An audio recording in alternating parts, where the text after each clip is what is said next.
और वहीं खबरों में आगे बढ़ते हुए आपको बता दें कि कल अयोध्या में सीएम योगी ने विपक्षी दलों को घेरते हुए कहा कि इन लोगों ने हनुमानगढ़ी में नमाज पढ़वाई थी। उन्होंने सवाल किया कि क्या सपा, कांग्रेस या अन्य कोई सरकार जमा मस्जिद में हनुमान चालीसा का पाठ करवा पाएगी।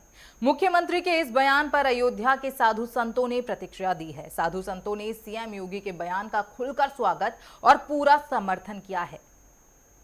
मुख्यमंत्री जी ने सही कहा है। पहले तो हनुमानगढ़ी की सीढ़ियों पर भी नमाज पढ़ी जाती थी। जब से मुख्यमंत्री जी योगी जी आए तब स्थिति कंट्रोल में हुई है। उन्हें पहले तो हज हाउस बनाया जाता था, मस्जिद मदरसे बनाए जाते थे, सारा पैसा विकास का इन्हीं मुस्लिम समाज के लोगों को दिया जाता था। लेकिन योगी जी ने स्थिति को संभाला है और जब से योगी जी आए तब से हम मंदिरों में हनुमान चालीसा पढ़ पाए हैं, अपने मठ मंदिरों की लड़ाई लड़ रहे हैं। और पहले तो स्थिति इतनी खराब थी कि हम अपने मंदिरों में भजन कीर्तन करने नहीं जा पाते थे। और मैं आपके चैनल के माध्यम से बताना चाहता हूँ, जिस दिन योगी जी चले गए उस दिन हम अपने घर पे भी हनुमान चालीसा नहीं पढ़ पाएंगे। मंदिरों की तो बात बहुत दूर है। इसलिए मैं कहना चाहता हूँ सभी सनातनी एक रहें, नेक रहें और सेफ रहें। उन्होंने हनुमानगढ़ी में तो ऐसा नहीं सुना है, पर हनुमानगढ़ी के बाहर उन्होंने नमाज पढ़ी थी ऐसा सुना गया था उस समय।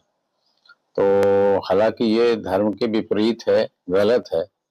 किया है तो कोई भी शासन या सरकार किसी के धर्म क्षेत्र में किसी भी तरह से अगर उसकी भावनाओं को ठेस पहुंचाने का काम करता है तो ये गलत है।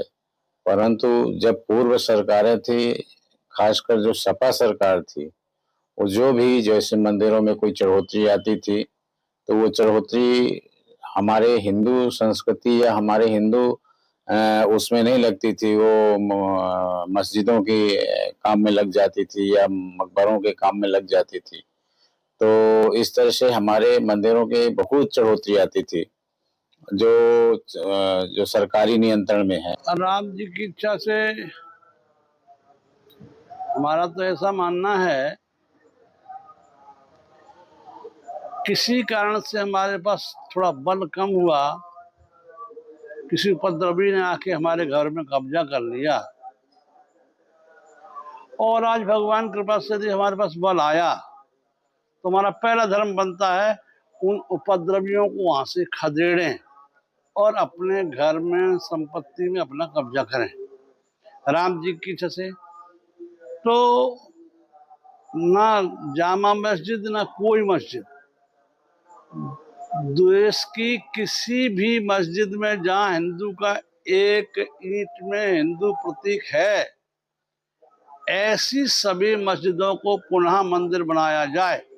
ये अभियान केवल राम मंदिर और जय सीताराम कृष्ण जन्मभूमि और विश्वनाथ जी इतने तक ये सीमित न रखा जाए, क्योंकि आने वाली हमारी पीढ़ियां जो हमसे पूछेंगी कि आपने क्या किया जब आप सत्ता में थे। हम किसी पर अत्याचार न करें, मगर किसी के अत्याचार का प्रतिकार तो करना हमारा धर्म बनता है। सम्माननीय हमारे मुख्यमंत्री जी ने जो भी कहा है सर्वथा उचित है, क्योंकि हिंदू जो है अतिथि देवो भव, सभी लोगों को अपनाता है, सभी का पूजन करता है, जो भी आता है उसको सम्मान देता है और कभी भी आक्रामक नहीं रहा है हिंदू। कहीं भी किसी भी मुस्लिम क्षेत्र में उन्होंने कभी ऐसा कुछ नहीं किया और वास्तव में हिंदुओं के क्षेत्र में इस प्रकार से करना सर्वथा अनुचित है। लेकिन ऐसा संभावित हुआ है तो ये जो योगी जी कह रहे हैं वो किसी प्रकार से गलत नहीं मानते हैं। माननीय मुख्यमंत्री योगी जी के इस बयान का स्वागत करता हूं और सभी संत, महंत, महामंडलेश्वर, सभी सनातनी हिंदू माननीय मुख्यमंत्री योगी जी के इस बयान का स्वागत करता हूं कि सन 2003 में सपा सरकार, तत्कालीन सपा सरकार के द्वारा किस प्रकार से सनातनी हिंदुओं के साथ इतना बड़ा अत्याचार किया गया, कैसे सनातनी हिंदुओं को दबाने और कुचलने का ये कुत्सित प्रयास किया गया कि हमारी पवित्र भूमि अयोध्या भूमि, श्री राम जन्मभूमि के पास में ही जो हनुमानगढ़ी है, जो हनुमंत लाल जी की पवित्र स्थली है, उनकी सीढ़ियों पर नमाज पढ़वाने का ये जो पाप किया है कांग्रेस और सपा दोनों ने मिलकर के, ये कभी भी क्षमा करने योग्य नहीं है। अरे सभी सनातनी हिंदुओं जाग जाओ। हनुमानगढ़ी की सीढ़ियों पर नमाज अदा करी गई। अरे हमारे तो मंदिरों पर तुम नमाज अदा करवा सकते हो, तो तुम्हारी मस्जिदों में हनुमान चालीसा का पाठ हो सकता है बजरंग बाण। आज योगी जी ने जो कहा, हम उनके इस विचारों के साथ थे और हमेशा रहेंगे। किस प्रकार से आज पूरा का पूरा विपक्ष एकजुट होकर राम भक्तों के खिलाफ लगा हुआ है,